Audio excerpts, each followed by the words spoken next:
So, welcome everybody. My name is Net Aviv. I'm a law professor here at the law school, and I will be chairing this session, The Practice of Human Rights in Israel Today. And we have three participants, which I will introduce now. The first presenter is Ronit Irshai from Irshai from Bar-Ilan University. Ronit Irshai is a lecturer in the Gender Studies program at Bar-Ilan and a research fellow at Shalom Hartman Institute in Jerusalem. She was a visiting scholar at Harvard Divinity School a few years ago. And her research focuses on gender and Jewish law and the halakha, the philosophy of the halakha, bioethics, and feminist jurisprudence. And Ronit will talk about modern-Orthodox feminism, obstacles, challenges, and achievements. And you see already here that it promises to be challenging. Our second presenter is Kineret Sadeh, who is a PhD candidate at the Department of Sociology and Anthropology here at Tel Aviv University.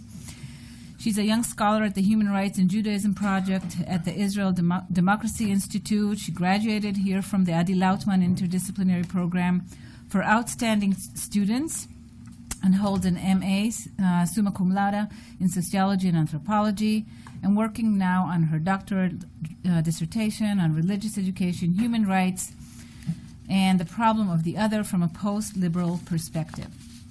And our final presenter will be, and Kineret will talk about ultra-Orthodox educators and the challenge of living together differently, a post-liberal perspective. Attorney Rawia Abu Rabia will be our last presenter. She also is a PhD candidate in the Department of Law at Hebrew University. She's a fellow of Human Rights Under Pressure, Ethics, Law, and Politics, which is an international interdisciplinary program, which is jointly run by the Free University in Berlin and the Hebrew University in Jerusalem. She holds a bachelor's degree here from Ono College and social work from Ben Gurion. Rawia joined the Association for Civil Rights in Israel as a New Israel Fund Fellow, and she specialized in human rights violations of the Arab Bedouin minority. And she will talk about human rights in practice, legal and moral dilemmas in litigating cases of the Arab Bedouin minority in Israel. So thank you for coming. Thank you all here. And we will start. Ronit. And you have to speak directly. To the mic. Yeah. Okay, so thank you very much and good afternoon. I just want to clarify that my lecture today is based upon an article I wrote together with my student and colleague at the Gender Studies Department at Bar-Ilan, Tanya Tzion Valdox, and it was published in Mishpat u'Mimshal, which is an Israeli law journal, recently. Okay, so let's start. There are many people who doubt the very existence of religious feminism and consider it a futile oxymoron. On one hand, the religious establishment views feminism as a passing fad, an external Western cultural force which infiltrates the ancient Jewish tradition to undermine rabbinic authority. Religious feminists are often suspected and accused of not being authentically religious. Ironically, religious feminists are attacked in a similar fashion by secular feminists for not being sufficiently feminist. Such perspectives view religion as a bastion of patriarchy, thereby diagnosing religious women as suffering from a false consciousness, or worse, as willingly reinforcing and reproducing conservative patriarchal traditions. In this talk, I refute both these critiques, suggesting modern Orthodox feminists are tempered radicals. They are radical in that they voice a gendered critique and subversively demand change in the socio-religious status quo, yet they are tempered in that they are rooted in Orthodox society and deeply committed to sustaining Jewish tradition and norms. This deeply ambivalent standpoint results in unique opportunities, challenges, and strategies of action which enable instigating a far-reaching process of change from within. As a theoretical framework, we adopt the prism of nomos and narrative offered by Robert Cover's seminal work, which focuses on the interactions between law and culture. The nomos is the world of normative law expressed in principles of justice, legal institutions, formal rules, and social norms. Narrative, on the other hand, refers to language, discourse, myth, and values. These concepts are mutually dependent. The nomos exists only within the context of narrative, which situates in time, space, society, and culture where the drama of human existence takes place. The narrative, in turn, requires the moral standpoint of the nomos as incorporated into norms and laws. While the narrative includes multiple, diverse, and often contradictory meanings, the nomos, as reflected in law, implements one specific meaning, formalizing and freezing it. If so, how is change generated? Cover claims that since the nomos is embedded in narrative, the potential for change already lies within, and over time, the law opens up to multiple interpretations and is eventually transformed. He links the law to a bridge connected one image, the past, to an alternative vision, the future, the possible. Over time, different threads are pulled up from the intricate narrative tapestry to form the law, the present. This complex process of transformation is enabled by a delicate balance between two vital forces that support the bridge: the paidaic element, creative and destabilizing, and the imperial force, which conserves and regulates. We believe that Cover's model elucidates religious feminism and its attempt to change society in two ways. First, it clarifies the way Orthodox feminism produces multi-layered change, targeting both narrative and nomos. Second, it highlights the dynamic tension within Orthodox society between paidaic and imperial forces, which is important because the multicultural discourse tends to adopt an external viewpoint which describes the cultural religious minority as monolithic and static. Modern Orthodox feminism poses a radical challenge to halakha and Jewish tradition on both the level of its nomos and narrative. Religious feminism criticizes depictions of God's image as masculine, the absence of women's voices in canonic traditional texts, women's exclusion from Torah study and religious rituals, the gendered structuring of the Jewish family, regulating of women's bodies and sexualities, as well as gender discrimination meted out by rabbinic leaders and institutions. When we identify how, faced with such a wide-ranging feminist critique, rabbinic discourses are being constructed to counter and negate feminism on a narrative level.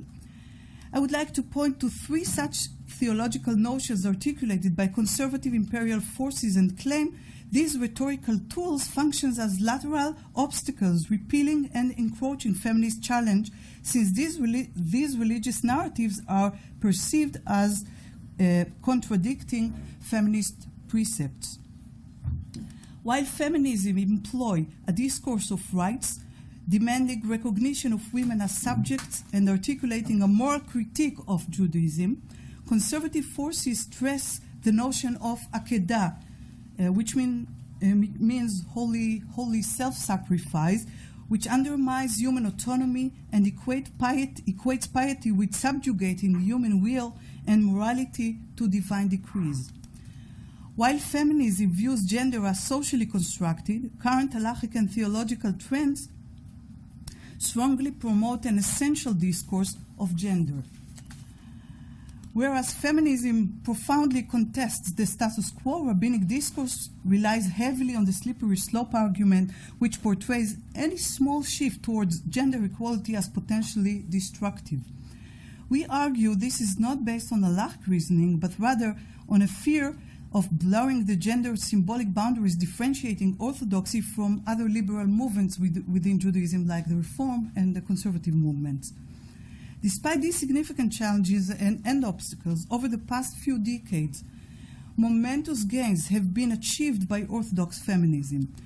To name but a few: women's historic entry into Torah study, mounting involvement in communal ritual life, assumption of public leadership positions in educational, political, academic, and halachic fields, and growing endeavor in art and culture. Religious women have also succeeded in raising awareness to and leading extensive campaigns on issues of agunot and get refusal, sexual abuse, Orthodox LGBT, and women's fertility and sexuality. Some of these accomplishments have matured into in-depth transformations, while others mark budding trends whose future consequences are still unknown. But the common ground of all these actions is that the key to creating gender justice in the halachic nomos lies in changing the religious narrative. In the remainder of my talk, I make the claim that the ripeness of the Orthodox narrative to incorporate gender equality directly affects not only the internal Orthodox halachic nomos, but also interacts with the external, supposedly secular, Israeli nomos and narrative. Specifically, we posit the matter of the religious narrative's ripeness is of great import when determining how the Israeli Supreme Court's judicial intervention or lack thereof affects the advancement of gender equality in Judaism and Jewish society in Israel. To outline this point, we examine two well-known Supreme Court decisions, the cases of Shagdiel and Women of the Wall. In 1988, Leah Shagdiel, a religious Jewish educator from Yerucham, which is in the south of Israel, was barred from serving on the local religious council despite having been legally elected for this office. The religious establishment's justification for disqualifying her was that, according to tradition, women are excluded from public leadership positions. Justice Ilan, having examined these issues in halacha, concludes Shagdiel should be reinstated, and the other judges concur. Ilan goes on to explore the halachic literature and concludes women are allowed to assume public leadership positions, a view which directly contradicts the religious rulings of the state-authorized chief rabbinate. Ilan argued that just as women are now allowed to study Torah, which was previously forbidden, and that it is largely acceptable, women should be permitted to serve in a public religious leadership roles. In other words, given the religious readiness to accept a change in women's roles, it would be unthinkable to bar Shagdiel from serving in the religious council, even if this contradicts the chief rabbinate. In opposition to the case of Shagdiel stands the case of Women of the Wall. WOW is a multidisciplinary group of Jewish women, including Orthodox ones, who gather at the Kotel every Rosh Chodesh since 1988. They demand the right to pray together as women, including practices of Torah reading from a Torah scroll and wearing a talit, which is a prayer shawl. From the very beginning, they were met with violence and official rulings prohibiting women from bringing a Torah scroll into the Kotel and wearing a talit. In response, they petitioned the Supreme Court and initiated an extensive legal saga which continues to this day. This case is interesting since the same judge, Menachem Ilan, wrote this decision, the first decision as well. However, whereas Ilan decided in favor of Shagdiel, he rejected Women of the Wall. This seems surprising, since Ilan's halachic analysis in both cases shows that there is halachic support both for allowing women to serve in governance roles and for allowing them to pray within women's prayer group, which is how Ilan defined Women of the Wall's practice. What, if so, were the parameters that determined Justice Ilan's decision to intercede? We suggest that in the Shagdiel case, he felt the internal narrative of Orthodox society was ready to accept the idea of women's public leadership. The case of Women of the Wall is not different on the level of the religious nomos. It too is legally permissible. However, on the level of the Orthodox narrative, it was totally unacceptable, and Ilan feared women's public prayer at the Kotel would lead to a deep antagonism and violence. It would seem that the religious feminist agenda of gender equality and its specific hope to advance women's rights to public prayer failed miserably in this case. However, if Ilan correctly judged the situation and the Orthodox narrative was indeed unripe, then the very fact that the Supreme Court did not force a resolution but rather settled for a compromise and did not fulfill all of Women of the Wall's demands thereby avoided an extremist backlash which would harden and unify Orthodox society's position against the emerging notion of women's prayer groups. Moreover, we suggest that Women of the Wall's activism, coupled with the court's cautious approach, left space within Orthodoxy for the emergence of wider support for women's prayer, a movement that is growing from the ground up and is considered somewhat more legitimate and acceptable within the modern Orthodox community today. Indeed, this is how we understand the past decade. Significant changes have taken place within Orthodoxy in relation to women and religious rituals. Following this, we argue that the possibility of creating change within the religious community and the potential of the civil courts to facilitate such change should take into account the narrative ripeness test, which means the ability of the minority group's internal narrative to embrace changes of the nomos. I would like to suggest a few criteria through which to evaluate the degree of readiness to incorporate change. The temporal dimension. The process of promoting gender equality takes time, and a certain historical perspective is required to measure the extent of the assimilation and depth of change. Indeed, this often only becomes apparent retroactively. The boundaries of identity and belonging. Do people who identify themselves with the religious mainstream feel a sense of solidarity, common ground, and belonging with those religious individuals who uphold feminist ideals or engage in new practices? In other words, is this a tolerable difference, or do such positions and practices mark a transgression beyond the in-group? Changes in the discourse. The way the issue is spoken of or silenced in various forms of rabbinic discourse. One can also evaluate the degree that the subversive Orthodox feminist discourse succeeds in seeping into the rabbinic halachic discourse in terms of the issues of its agenda, its precepts, and language. Echoing. When the cultural narrative undergoes a shift, the waves of transformation can usually be felt in many different arenas at once. There will be multiple parallel appearances of the change expressed in different ways in several social and cultural zones. And finally, backlash. The character of the opposition, its volume or absence, may be evidence of the extent of the change. The backlash can be analyzed in real time, or one can estimate it in light of past experiences. We suggest examining the backlash since often the hegemonic patriarchal forces accurately assess the seriousness of the threat and the subversive potential of the feminist campaign. Finally, I wish to suggest situations that go beyond the issue of the ripeness of the narrative. Following Martha Mino, we believe that there are some cases where the damage to women's rights is so acute and dire that the question of how right the narrative is becomes irrelevant, and only a frontal collision can challenge the injustice and counter the oppression.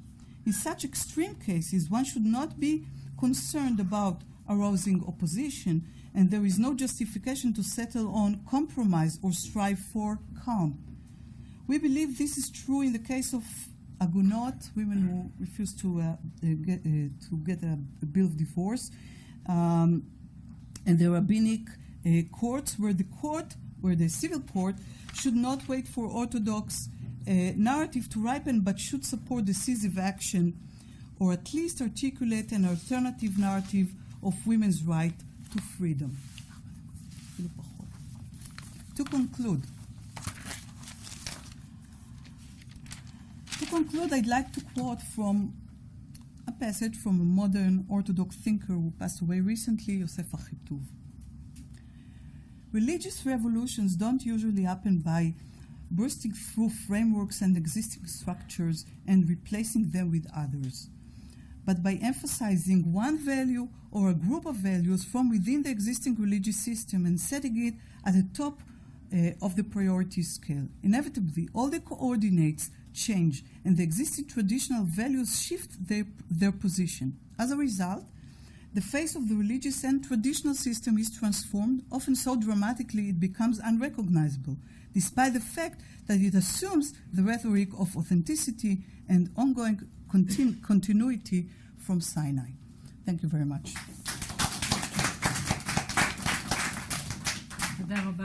Thank you, Ronit.